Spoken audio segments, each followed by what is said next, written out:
श्री विश्वामित्र जी महाराज। विश्वामित्र क्या हैं? बोले महामुनि ज्ञानी हैं। विश्वामित्र महामुनि ज्ञानी, बसही विपिन शुभ आश्रम जानी। जहीं जप जोग जग मुनि करहीं, अति मारीच सुआवें डरहीं। अति मारीच सुआवें डरहीं।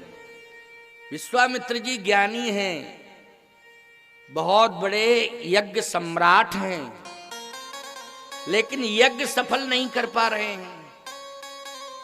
क्यों? मारीच सुबाहु आके यज्ञ में व्यवधान कर रहे हैं। देखो, अच्छे कामों में जो व्यवधान करे वो राक्षस है, इसका अर्थ सीधा ही। अच्छे कार्यों में कभी व्यवधान नहीं करना चाहिए। जैसे ये ज्ञान यज्ञ है, एक होमात्मक यज्ञ होता है, ये भी यज्ञ है, लेकिन इस यज्ञ का क्या नाम है? ज्ञान यज्ञ। ये ज्ञान यज्ञ है। सहयोग करना चाहिए, प्रोत्साहन देना चाहिए, समर्थन करना चाहिए। भैया आने में यदि असमर्थ हो किसी कारण से, तो वाणी से प्रोत्साहन देते रहो। क्यों भाई? इतना ही बहुत है, हैं? लेकिन यदि किसी भी प्रकार की कोई नकारात्मक टिप्पणी, ये राक्षसी प्रवृत्ति है। कौन सी प्रवृत्ति है? राक्षसी प्रवृत्ति है। मारीच सुबाहु यज्ञ का विरोध कर रहे हैं। अति मारीच सुबाहुएं डरहीं। विश्वामित्र जी मारीच सुबाहु से डर रहे, लेकिन एक प्रश्न खड़ा हो गया यहाँ। इतना बड़ा महात्मा भजनानंदी साधु तपस्या कर रहा है, लेकिन वो मारीच सुबाहु से डरता है। किसी ने कहा कि विश्वामित्र जी में वो ताकत है कि एक बार क्रोध आया तो वशिष्ठ जी के 100 बेटे जला के खाक कर दिए।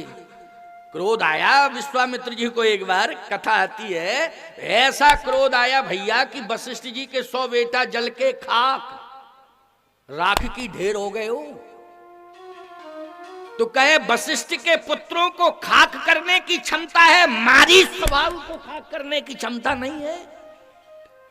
अरे महात्मा के बेटे तो खाक कर दिए, लेकिन मारीच स्वभाव रोज ही उपद्रव कर रहे हैं, खाक क्यों नहीं कर पा रहे हैं?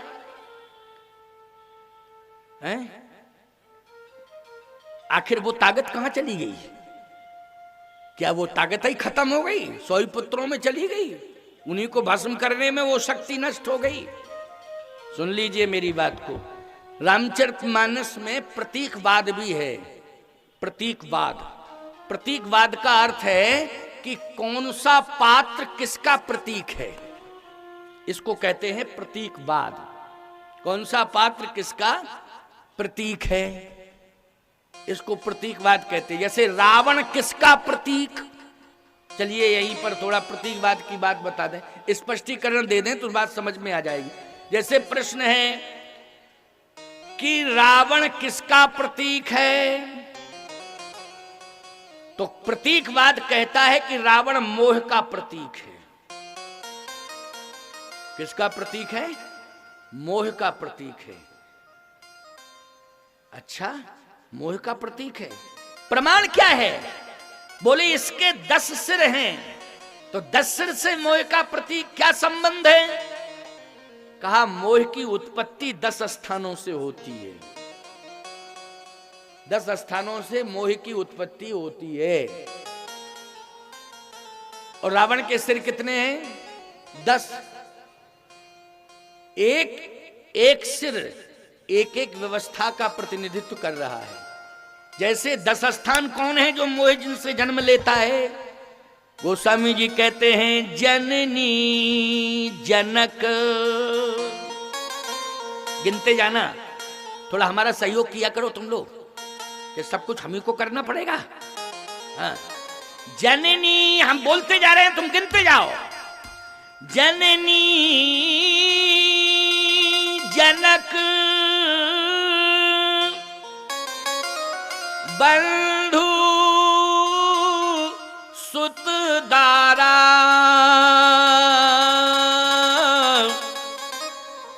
तन धन भवन सुहृद परिवार। हो गए 10।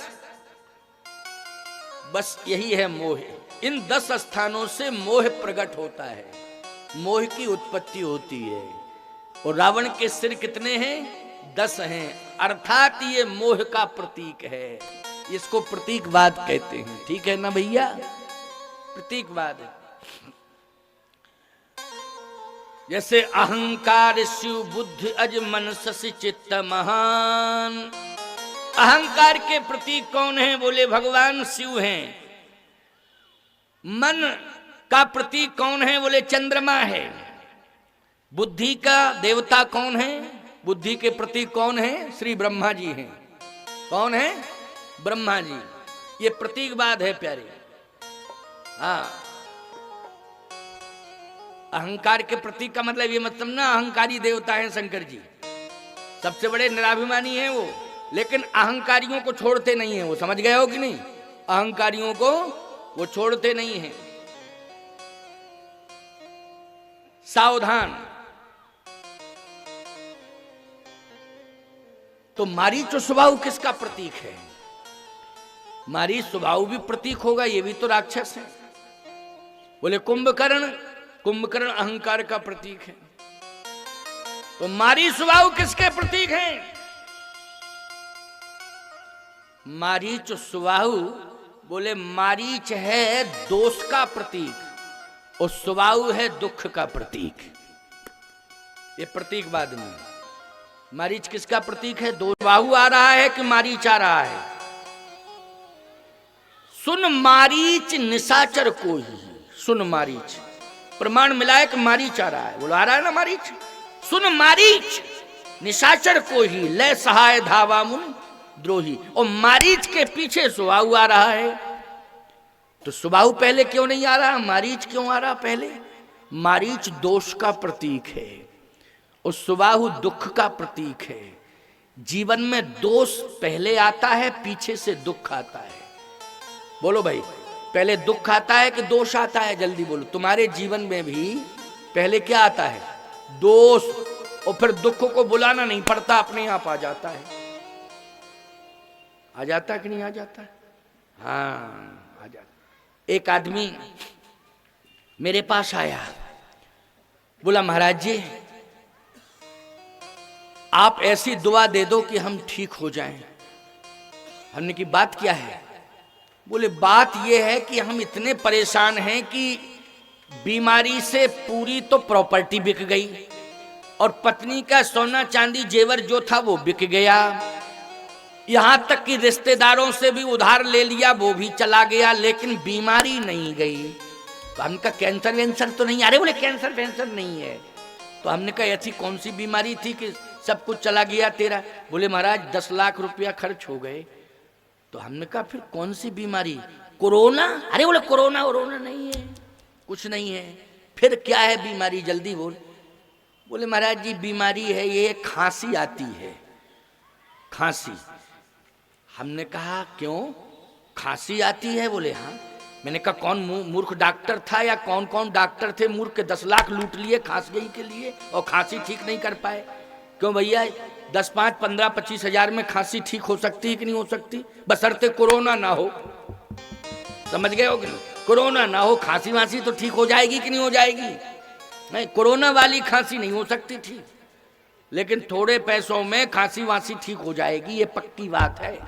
मैंने कहा कौन कौन डिस्पेंसरियों में गए जरा बताओ जल्दी, उनके खिलाफ जो है कोर्ट में चैलेंज किया जाए, उनके प्रमाण पत्र जब्त किए जाएं, उनके लाइसेंस जब्त किए जाएं, जल्दी बोलो। अरे कहे महाराज इस चक्कर में मत पड़ो आप, सीधी सी बात यह है कि आपके पास कोई उपाय हो तो बताओ, ये मत कहो कि हम डिस्पेंसरियों के पते बताएं फिर मुकदमा करें, ये करें, पैसा वैसा और नहीं और मरे मुकदमा करके। अरे हमने कहा पहले ये बताओ कि तुम मेरे पास किस आशा विश्वास के साथ आए हो? बोले महाराज इस आशा विश्वास के साथ आए हैं कि दवा ने दुख दूर नहीं कर पाया, खांसी रूपी दुख जो है दवा ने दूर नहीं किया, महात्मा है आप, शायद दुआ से ठीक हो जाए, इसलिए आशा लेके आया हूं कि दुआ आप दो और हम ठीक हों। हमने कहा मन ही मन हमने सोचा, मैंने कहा कि अगर दुआ दे दें और सफल ना हुई तो ये बदनामी करेगा मेरी, कि उनके पास तो कोई ताकत ही नहीं है। हाँ दुआ हमको दिए थे लेकिन हम देखो खांसी ठीक नहीं हुई, मर और रहे, बड़ी समस्या है। मैंने कहा एक बात बताओ, तुम्हें खांसी कितनी आती है? बोले रात और दिन। बोले तकलीफ तो यह है कि जैसे दिन में आवे तो कोई दिक्कत नहीं, लेकिन रात में खांसी आती तो हम सो नहीं पाते हैं महाराज जी। अच्छा तो क्या करते हो? बोले रात भर बैठे रहते हैं। तो हमने कहा रात भर तुम बैठे रहते हो तो करते क्या हो? हनुमान चालीसा पढ़ते हो कि गीता पढ़ते हो कि क्या करते हो? राम राम कहते हो? बोले रात भर बैठा बैठा बीड़ी पीता रहता हूं। हम कहा जिंदगी में कभी खांसी रूपी दोष जब तक दूर नहीं बीड़ी पीने वाला दोष अगर दूर नहीं होगा तो खांसी रूपी दुख का अंत होने वाला नहीं है। क्यों भाई? ये दोष कौन सा है? बीड़ी पीने का, सिगरेट पीने का, बीड़ी पीने का, बोलो ये दोष है कि नहीं? और इसी दोष ने खांसी रूपी दुख को निमंत्रण दिया कि नहीं दिया? ये बीड़ी पीने वाला, सिगरेट पीने वाला दोष जो उसके जीवन में था, इसी दोष ने खांसी रूपी दुख को बुला लिया है। और अगर ये बीड़ी पीने वाला दोष दूर हो जाए, सिगरेट पीने वाला दोष दूर हो जाए, तो बोलो खांसी रूपी दुख का अंत अपने आप हो जाएगा कि नहीं हो जाएगा? ना दवा की जरूरत पड़ेगी, ना दुआ की जरूरत पड़ेगी, केवल परहेज कर लिया जाए, बीड़ी पीना बंद कर दिया जाए तो ये खांसी की समस्या हमेशा हमेशा के लिए समाप्त हो जाएगी। ये मैंने जन सामान्य को समझाने की कोशिश की। दोष दुख को निमंत्रण देते हैं, बुलाना नहीं पड़ता, अपने आप आने लगते हो, अपने आप आने लगते हो। तो विश्वामित्र जी के जीवन में महात्मा, इतने श्रेष्ठ महात्मा होते हुए भी अगर मारीच रूपी दोष आक्रमण कर रहा है तो सुबाहु रूपी दुख को बुलाने की जरूरत नहीं, वो पीछे पीछे अपने आप आ जाता है और यज्ञ को नष्ट करके चला जाता है। दोष क्या है? इसका मतलब है कि विश्वामित्र जी में कोई दोष है, जो यज्ञ नहीं हो पा रहा है, सफल यज्ञ नहीं हो रहा है, तो दोष ही तो है। अगर यज्ञाचारी यज्ञ को सफल नहीं कर पा रहा है तो दोषी किसे मानते हैं लोग? जल्दी बोलो। यज्ञ के आचार्य को मानते हैं कि नहीं? और यज्ञ की सहयोगी होती है समिति, तो फिर उसे भी दोष मिलता है। ना तो यज्ञाचार्य ठीक था और ना सहयोगी ठीक थे, यज्ञ ही सफल नहीं हुआ, सब कुछ बर्बाद हो गया। लोग कहते कि नहीं कहते? सावधान, विश्वामित्र जी स्वयं में यज्ञाचारी है। बोलो हैं यज्ञाचारी कि नहीं? स्वयं में यज्ञाचारी है, लेकिन यज्ञ सफल नहीं हुआ। अयोध्या में पुत्रेष्टि यज्ञ सफल हो गया, लेकिन वहां यज्ञाचारी वशिष्ठ जी नहीं है, जबकि यज्ञाचार्य आचार्यत्व करने की क्षमता बोलो है वशिष्ठ में कि नहीं? मैं कहता हूं जितने भी संतों को बुलाया है अयोध्या में, उन सभी संतों में ज्ञानियों में श्रेष्ठ ज्ञानी है वशिष्ठ जी महाराज। जासु ज्ञान रवि अगर जनक के लिए कहा जाता, भवनिसी नासा बचन किरण मुनि कमल विकासा, अगर जनक के लिए इस प्रकार का प्रमाण दिया जाता है तो वशिष्ठ के लिए गुरु विवेक सागर जग जाना और जिन्हीं विश्व कर वदर समाना, ये प्रमाण है वशिष्ठ के लिए। विवेक के सागर हैं, ज्ञान के सागर हैं। बोलो हैं ज्ञान के सागर की नहीं? जैसे हनुमान जी के लिए जय हनुमान ज्ञान गुण सागर, तो बुद्धि मताम वरिष्ठम, ये हनुमान जी के लिए भी प्रमाण दिया जाता है। वैसे ही प्यारे ज्ञान के सागर हैं वशिष्ठ जी। लेकिन जब पुत्रेष्टि यज्ञ कराया तो श्रृंगी सही, श्रृंगी सही अरे वशिष्ठ बुलावा, पुत्र काम शुभ जग करावा। श्रृंगीर सही वशिष्ठ बुलावा, पुत्र काम शुभ जग करावा। श्रृंगी ऋषि को बुलाया। देखो महात्माओं की चर्चा हुई और चौपाई कही, वो महात्मा आ गए कि नहीं महात्मा है। श्रृंगी ऋषि वशिष्ठ बुलावा और देखो संत पधार गए। बोलिए संत भगवान की जय हो।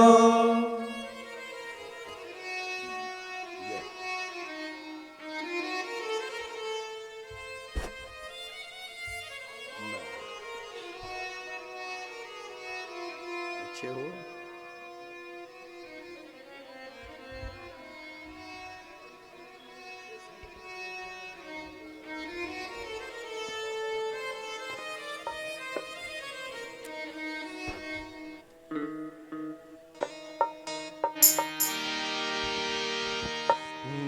जय सिया राम, जय जय सिया राम, जय सिया राम, जय जय सिया राम, जय सिया राम, जय जय सिया राम, जय सिया राम, जय जय सिया राम, जय सिया राम, जय जय सिया राम, जय सिया राम, जय जय सिया राम, जय सिया राम, जय जय सिया राम, जय सिया राम, जय जय सिया राम, जय सिया राम, जय जय सिया राम, जय सिया राम, जय जय सिया राम, जय सिया राम,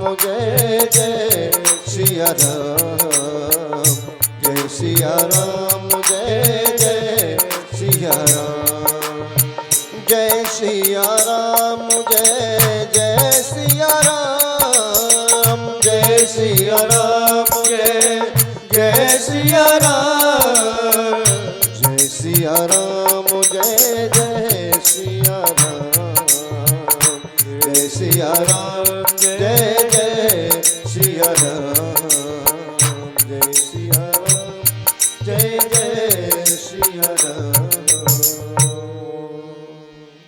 बोलिए सच्चिदानंद भगवान की जय हो। श्री हनुमान जी महाराज की जय हो। श्रृंगी ऋषि वशिष्ठ बुलावा, पुत्र काम शुभ जग करावा।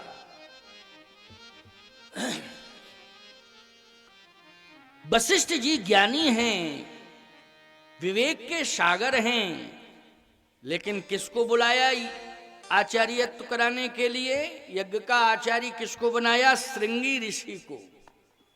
इसका मतलब ये है कि हम यदि अपने पास किसी को बुला रहे हैं, चाहे आश्रम में बुला रहे हों, चाहे अपनी किसी निजी भूमि पर बुला रहे हों, वहां हमारा धर्म कहता है कि हमें उसका सम्मान करना चाहिए। तो वशिष्ठ जी महाराज का स्वयं का आश्रम है अयोध्या में, तो वशिष्ठ जी महाराज सम्मान दूसरों को दे रहे हैं। किसे? श्रृंगी ऋषि को दे रहे हैं। इसलिए गोस्वामी जी कहते हैं श्रृंगी ऋषि वशिष्ठ बुलावा और पुत्र काम शुभ जग करावा। स्वयं इतने बड़े विद्वान हैं, लेकिन आचार्यत्व सौंप रहे हैं श्रृंगी ऋषि को। वामदेव जी महाराज को बुलाया तो उनको मुख्य अतिथि बना दिया, विशेष सम्मान दे रहे हैं वामदेव जी को। अब आप कल्पना करिए, यज्ञ अयोध्या का सफल हुआ कि नहीं हुआ? कौन प्रकट हुआ? भगवान प्रकट हुआ। लेकिन यहां अभिमान प्रकट हो गया विश्वामित्र जी के यज्ञ में। अभिमान, जब राक्षस आ जाए तो राक्षस भी अभिमान है कि नहीं, बोलो भाई। अभिमान स्वयं में राक्षस है, यही राक्षस है अभिमान। मम हृदय भवन प्रभु तोरा, ता आए बसे बहु चोरा। तुलसीदास जी कह रहे हैं आपके भवन में कुछ लुटेरों ने स्थान ले लिया है।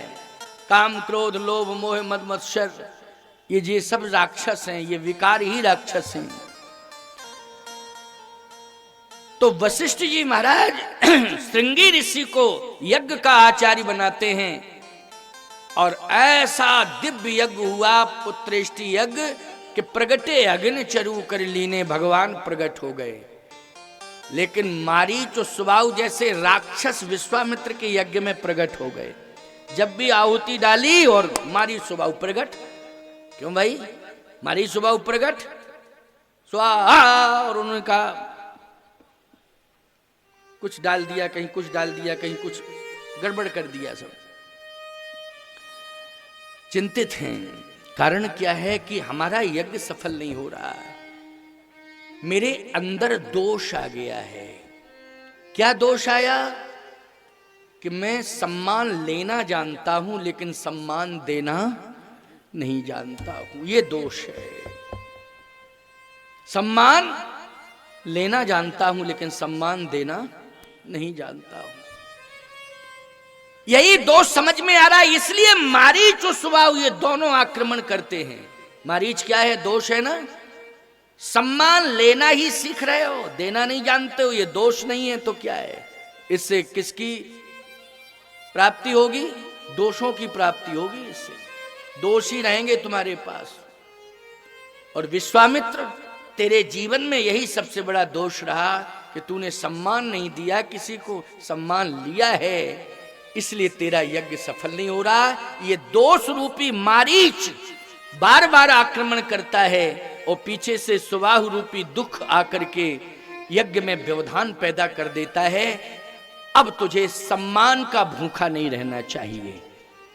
कोई भी संत अगर सम्मान का भूखा रहेगा तो मैं बिल्कुल दावे के साथ कह रहा हूं, सुन लीजिए इस बात को, कोई भी संत अगर सम्मान का भूखा रहेगा तो उसे भगवान नहीं मिल पाएगा, क्योंकि वो तलाश ही करेगा सम्मान की। अच्छा, भूखा व्यक्ति भोजन की तलाश करता कि नहीं करता? जल्दी बोलो, किसकी तलाश करता है? भूखा भोजन की तलाश करता।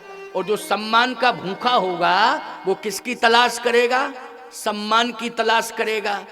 और जब सम्मान की ही तलाश करते रहोगे तो भगवान कोसों दूर रहेगा कि नहीं रहेगा?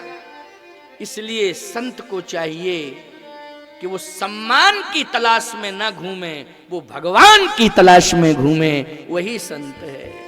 भगवत प्राप्ति लक्ष्य होना चाहिए उसका, कि मुझे भगवान कैसे मिले। सम्मान तो पीछे पीछे घूमता फिरेगा।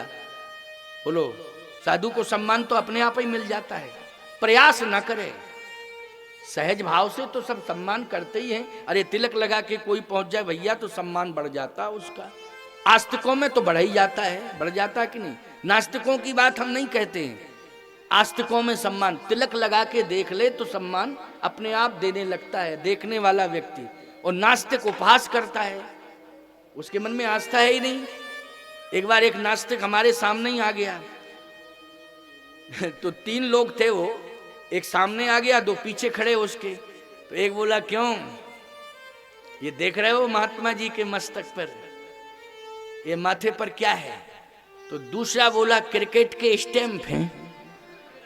अब देखो भाई, मेरा दिमाग जो है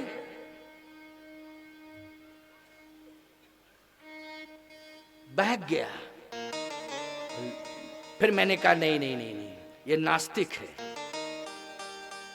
नास्तिक है। यदि हम किसी भी प्रकार का कहीं कोई प्रतिकार करते हैं तो प्रतिशोध को जन्म मिल जाएगा। बोलो, मिलेगा प्रतिशोध को जन्म कि नहीं? और आस्तिक कहीं नास्तिक से प्रतिशोध करता है तो प्रतिक्रिया भी नकारात्मक ही होगी। क्यों भाई, होगी कि नहीं होगी? इसलिए इस समय गंभीर होना, मौन होना और अपने मन को स्थिर करना, इसी में सार है। लेकिन क्या ये अपमान है? नहीं नहीं, ये उसका अविवेक है। क्या है? उसका अविवेक है। हम अपने अपमान में न लें इसे, इसलिए क्योंकि हम अगर अपमान में इसे स्वीकार कर लेंगे तो फिर हम उसकी विरोधात्मक प्रतिक्रिया करेंगे, और विरोधात्मक प्रतिक्रिया यदि हम करेंगे तो साधना में विक्षेप हो जाएगा। हो जाएगा कि नहीं? इसलिए उस समय धैर्य धारण करने में ही सार है। फिर निर्णय किस पर छोड़ना चाहिए? निर्णय तो भगवान पर छोड़ देना चाहिए कि प्रभु आप जानो, अब आपका काम जानो। किस पर छोड़ना चाहिए? भगवान पर। स्वयं डिसीजन नहीं लेना चाहिए, और जो स्वयं डिसीजन में लग जाते हैं वही विवाद के घेरे में आ जाते हैं और उसी में फंसे रहते हैं। मठ मंदिर भी व्यवधान में पड़ जाते हैं। इसलिए भगवान पर छोड़ो। आप जिस कार्य के लिए आए हो वो कार्य करिए। आप दुनिया के प्रपंच में मत फंसिए।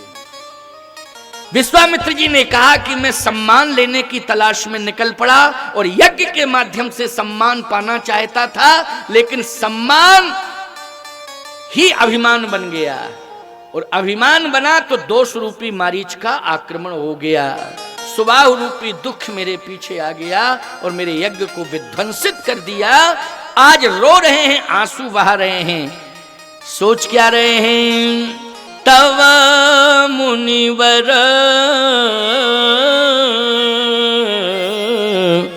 मन कीन विचार, तव मुनिवर